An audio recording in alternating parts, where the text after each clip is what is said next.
turagusuhuje wowe udahwema gukurikira Irenga TV muri uyu mwanya mwiza w'ijambo ry'Imana.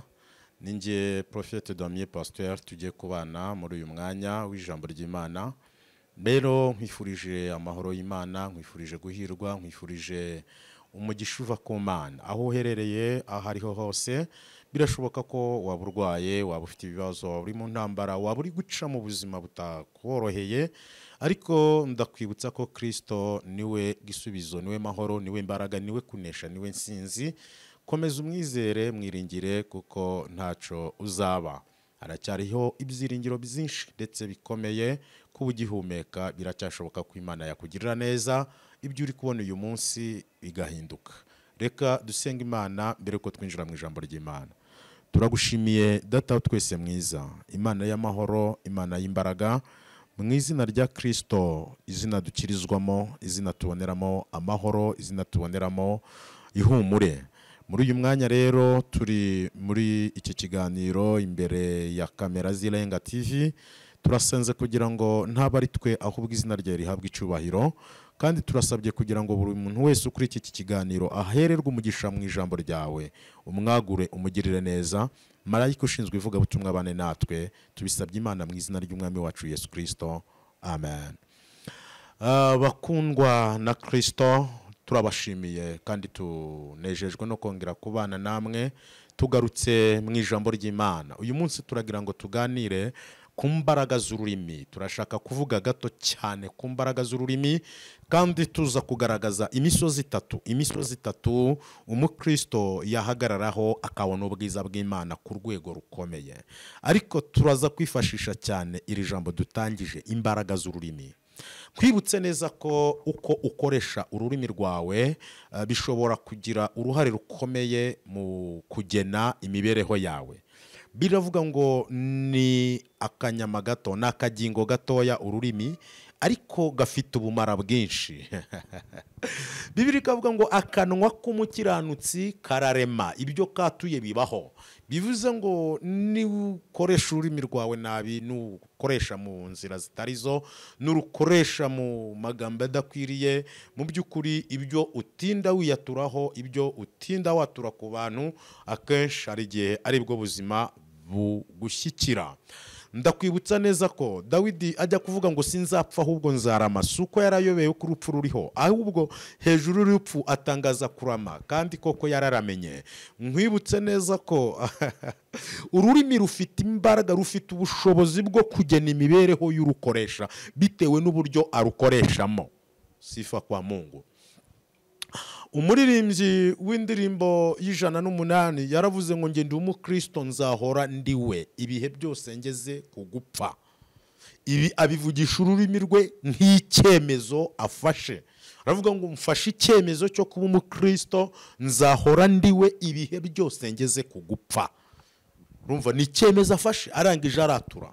Rero nshuti mukundwa na Kristo, uyu mwanya wa none ndongera kugushishikariza nkubwira ngo ni wige gukoresha ururimi rwawe neza, iga kwatura, iga kuvuga ibintu bikwiriye, iga koresha ururimi rwawe mu iterambere, koresha ururimi rwawe mu kurema, koresha ururimi rwawe mu guhanura. Ihanurire wowe ubwawe. Nimba waravutse ubwa kabiri, Kristo akaba ari muri wowe, Mwuka Wera akaba ari muri wowe, hanurira ubuzima bwawe ukoresheje ururimi rwawe. Imana izashyigikira ibyo watura, Imana izashyigikira ibyo uvuga, Imana izashyigikira ibisohoka muri wowe. Haleluya. Turaza kwifashisha amagambo y'Imana dusanga hano mu butumwa bwiza bwa Yesu Kristo uko bwanditswe na Luka, ibice byaho ni 4. Turaza kuhasanga amagambo y'uburyo Kristo ari ku musozi, ari hasenga iminsi 40, amajoro 40, atarya atanywa, ari kwinginga, ari gusaba imbaraga. Ariko ngo umwanzi amutegera ku bintu bikomeye, amutegera ku nzara, amutegera ku nda, amutegera ku cyubahiro. Donc agerageza kumutega ashingiye ku byo yabonaga ko akeneye. Rero wowe nkurikiranye ukurikira Irenga TV, nkubwire ko Satani ntabwo yakurwanya adashingiye ku byo ukeneye. Satani akurwanya ashingiye kuri situation urimo. Satani akurwanya ashingiye ku buzima uri gucamo. Niyo mpamvu nawe ukwiye gushingira kuri Kristo wizeye, ugatura ibitandukanye n'ibyo uri gucamo. Satani araza ngo abwira Kristo, aramubwira ngo byanditswe kuri umwana w'Imana. Satani yarabizi ko Kristo ari umwana w'Imana. Avuga ngo none nimba uri umwana w'Imana, fatira ibuye urihindura umutsima, dore urashonje.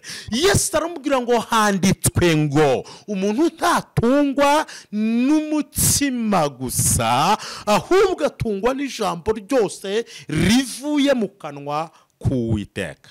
Satani ngo abona ibyo ntibihagije, ngo amujyana ku gasongero k'urusengero, aramubwira ngo handitswe kuzategekerwa abamarayika bakakuramira, bakagusama, bakarinda kurusitara, ugakubita ikirenge cyawe ku ibuye.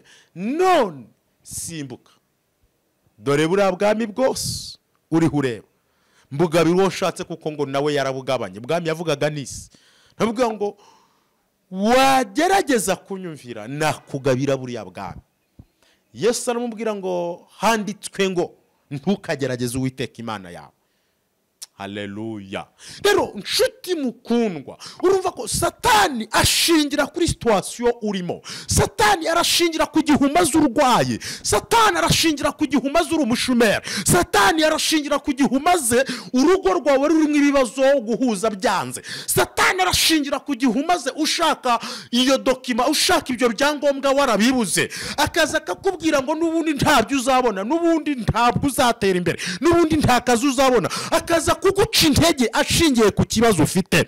Koresha ururimi rwawe wature ibitandukanye n'ikibazo ufite, wature ibitandukanye n'ibyo Satani akubwira, wature ibitandukanye n'ibyo ubuzima uri gucamo bukwereka. Birashoboka ko waca mu bibazo, birashoboka ko waca mu bigeragezo, ubuzima uri gucamo abakurebera muri bwo bakabona ko nta hazaza, bakabona ko nta kigenda, bakabona ko nta terambere, bakabona ko bitazashoboka. Ariko ni wowe wa mbere ukwiye guhanurira ubuzima bwawe, ukabwira Satani ngo nubwo ntinze mu bushumeri, ariko Imana yatumye niga nkabona diplome, Imana indindiye muri ubu bushumeri, Imana intungiye muri ubu bushumeri, nuko ifite umugambi mwiza ku buzima bwanjye, nuko ifite ejo heza ku buzima bwanjye. Nshuti y'umusaraba, Satani nashingira ku burwayi akubwira ngo urapfuye, dore n'indwara yawe yananiye abaganga, mubwire ngo ubw'Imana ikimpaye guhumeka kandi abaganga barananiwe, Imana ifite umugambi mwiza ku buzima bwanjye. Rero we kwakira amajwi y'urucantege,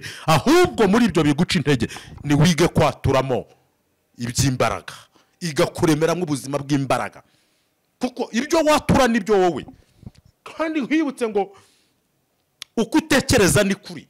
Nutekereza kuri uwo gupfa uzapfa, niwatura ko ntacyo uzageraho uzapfa ntacyo ugezeho, niwatura ko nta heza hawe uzapfa ntaho ubonye, kuko n'abaguhanurira niwakubwira iby'Imana ivuze, wowe ubwawe utabasha kubyumva, wowe ubwawe utabasha kubikurura, wowe ubwawe utabasha kwiha agaciro ko bishoboka ku buzima bwawe, ndakurahira ko bitashoboka niyo babiguhanurira kajana. Ariko ibyo wiyaturaho, ubuzima wikonegitaho, ubuzima wihuza nabwo, nibwo Imana igushyigikiramo.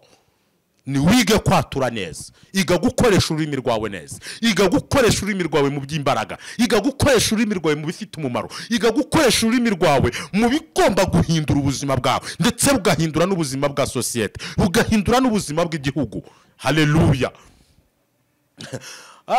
Hari umugabo w'Imana ni Yesaya 57, zaravuze ngo kuko umwami Imana azantabara nico gituma ntamwara. Umva di, suko yarabuze ibimumwaza, suko yarabuze intambara n'ibigeragezo, ariko muri izo ntambara n'ibigeragezo yaturamwe amagambo atandukanye n'ibyo ari gucamo. Avuga ngo nubwo nabandi kugaragazwa, ariko umwami Imana azantabara. Haleluya. Nubwo naba ndi mu ntambara, umwami Imana azantabara. Iga kwatura, watura ibyiza, watura ibishyitse, iga kurema ubuzima bukomeye bw'ejo hazaza. Haleluya. Kwibutse neza ko n'Imana ntabwo ivugana nawe ishingiye ku mateka y'ubuzima uri gucamo. Imana ivugana nawe ishingiye ku mugambi gufiteho. Niyo mpamvu ikubwira ko uzakomera mu gihe wowe uri kubona bikomeye. Niyo mpamvu ikubwira ko iza kugirira neza mu gihe wowe uri kubona ineza y'Imana isa n'iyatinze ku buzima bwawe. Niyo mpamvu Imana idatinya kukubwira ko uzaba umuntu ukomeye mu isi, nyamara no mu mudugudu utazwi, kuko yo ntabwo ishingiye kuri situation y'amateka yawe akakana, irashingira ku mugambi w'icyo yakugambiriyeho. Rero nshuti muskundwa, mwene data ukurikiye Lenga TV, wowe ukurikiranye muri aka kanya, ndagira ngo nkubwire ngo niwige kwatura. Koresha ururimi rwawe urwaturisha iby'imbaraga, ururemesha ibikomeye. Imana izagushyigikira kuko Imana izabana nawe. Uwitwa Yabesi ngo amaze gukura yamenye neza ko nyina yamwise Yabesi ngo kubw'umubabaro yamusamanye. Yabesi biravuga ngo amaze kumenya ayo makuru ngo aramanuka ajya mu kibaya, ajya gusenga, atakambira Imana. Yabwiye Imana ibintu bikomeye y'umwana w'umukobwa. Aribwira ngo ndagusabye undinde ibyago ntibimbabaze, kuko yarazi ko isi arimo n'isi yuzuye ibyago. Ariko saba Imana imbaraga yo kutababazwa n'ibyago ari gucamo. Umva kwatura. Asaba Imana ikintu cya kabiri, bivuga ngo kandi wagura imbago zanjye. Nubwo mama yamzariye mu mubabaro, nubwo mama yamzaranye agahinda, nubwo mama yamzariye muri situation igoye, ariko wagura imbago zanjye ku buryo njyewe nzabyara ntazamubzarira muri situation nk'iyo mama yamzariyemo. Sifa kwa Mungu. Igakwatura. Watura ibyiza, watura ibikomeye. Umwanditsi w'igitabo cya Luka, nanone turakigaruka Pliton, urwandiko Paulo yandikiye Abaheburayo mu gice cya 11 harimo amagambo agenda avuga ku kwizera. Niyo turi buze gusorezaho tuvuga imisozi 3 umukristo ahagararaho akabona ubutabazi bw'Imana. Yaravuze ngo kwizera niko kwatumye Enoke ngo yimurirwa mu ijuru adapfuye, ngo kuko yagaragaye anejeje Imana, ngo ku rwego rwatumye Imana imwimura agenda adapfuye. Kwizera niko kwabimushoboje. Hasi haravuga ngo utizera ntibishoboka ko ayinezeza, ngo kuko wegera Imana kwiye kwizera kwiriho kandi igororera abayishaka bose. Umusozi wa mbere nshaka gutindaho ni umusozi witwa kwizera. Wowe nkurikiye nkwibutse neza ko ubuzima ubwo ari bwo bwose urimo, aho waba uri hose ku isi, ku mugabane itandukanye waba uherereyeho, ibituma ukwiye kwizera birahari. Impamvu dukwiye kugira kwizera nta yindi, nuko Imana twiringiye niyo kwizerwa. Imana twiringiye niyo kwizerwa mu biriho byose. Imana niyo kwizerwa. Umukristo udafite kwizera biragoye ko yabasha guhagarara agatsinda akaba mu buzima bunesha adafite kwizera. Rero kwizera ni umusozi umukristo ahagararaho akabasha gukurura ineza y'Imana, akabasha gukurura gukora kw'Imana, akabasha kubona imbaraga z'Imana, akabasha kwatura insinzi y'Imana, akabasha kubona urukundo rw'Imana, kuko ahagaze ku musozi witwa kwizera. Umusozi witwa kwizera ingumbi iwugezeho irabyara. Umusozi witwa kwizera umushumera uhagarara akabona akazi. Umusozi witwa kwizera imfubyi uhagarara ikakura nayo ikaba papa ikaba mama w'abana.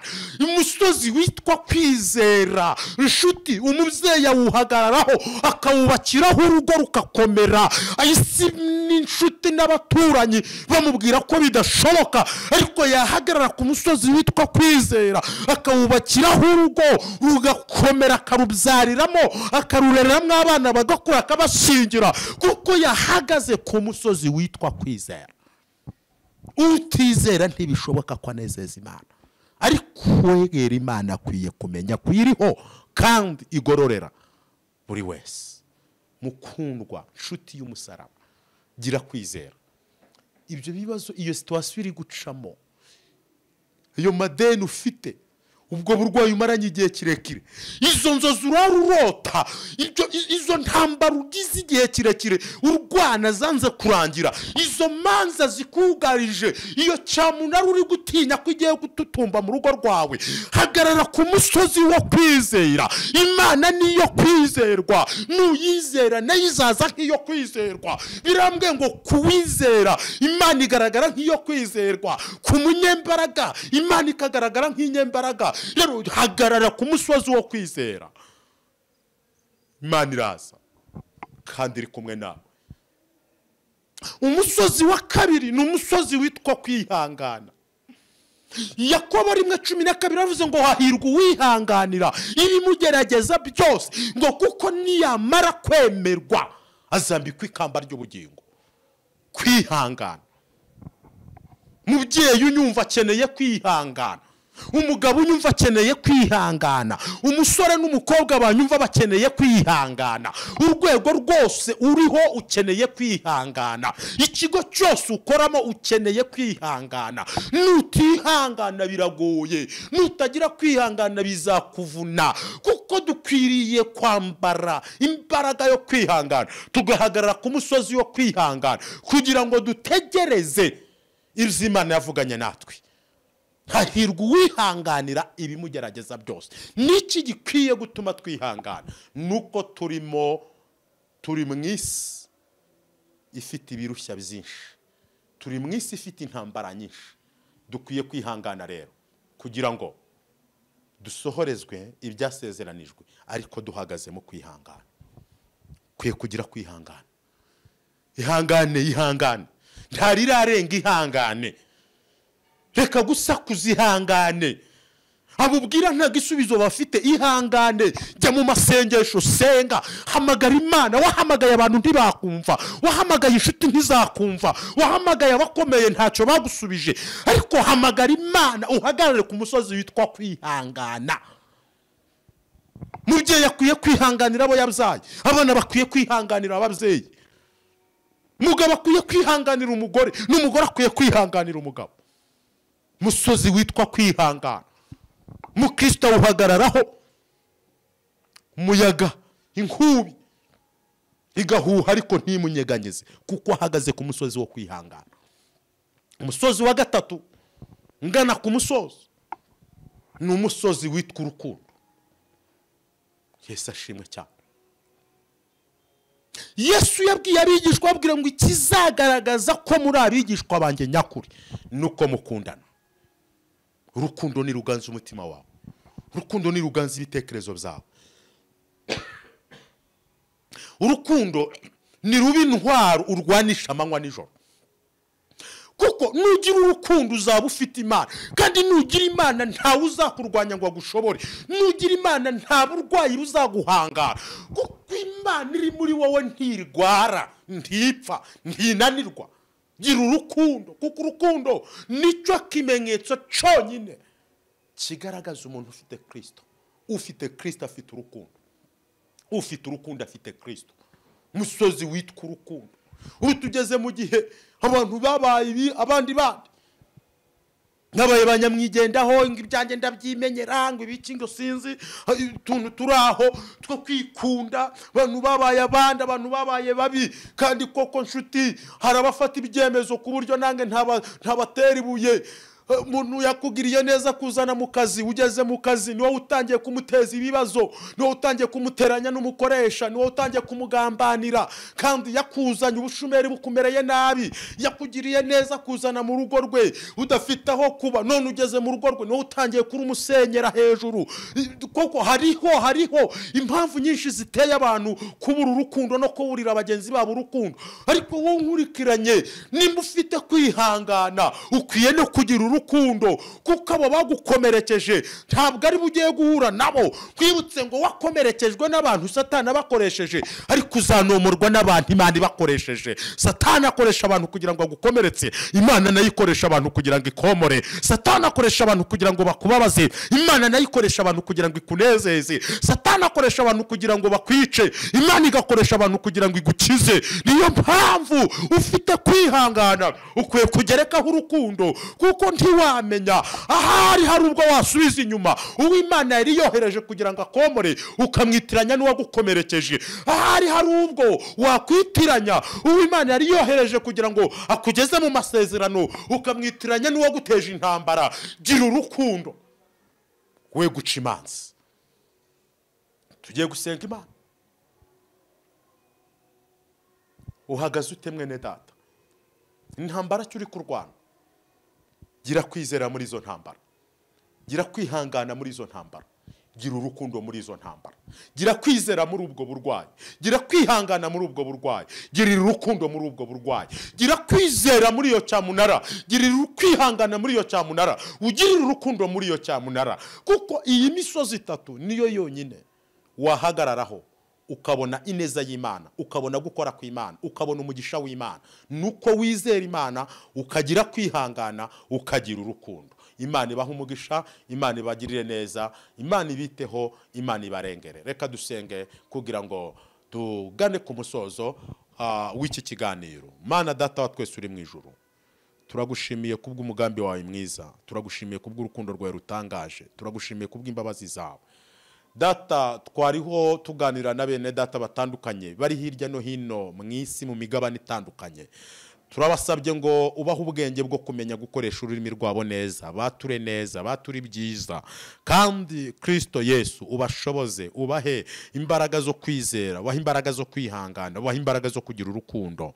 Kuko iyi niyo misozi itatu wampishuriye, wambwiye ko uyihagazeho ntabwo yakorwa n'isoni. Uhagaze mu kwizera, uhagaze mu kwihangana, uhagaze mu rukundo, ntabwo yakorwa n'isoni. Rero shoboza ubwoko bwawe, shoboza abagabo, shoboza abagore, shoboza Mwami Imana buri umwe wese unyumva ahaherereye ahariho hose, umushoboze guhagarara kuri iyi misozi. Kuko Kristo Yesu ntabwo uzatererana abizera, ntabwo uzatererana abihangana, ntabwo uzatererana abanyarukundo, kuko nawe uri urukundo kandi uri uwo kwizerwa. Ni wowe banze ryo kwihangana. Urakoze kuko mva gusenga tubisabye Imana mu izina ry'Umwami wacu Yesu, amen.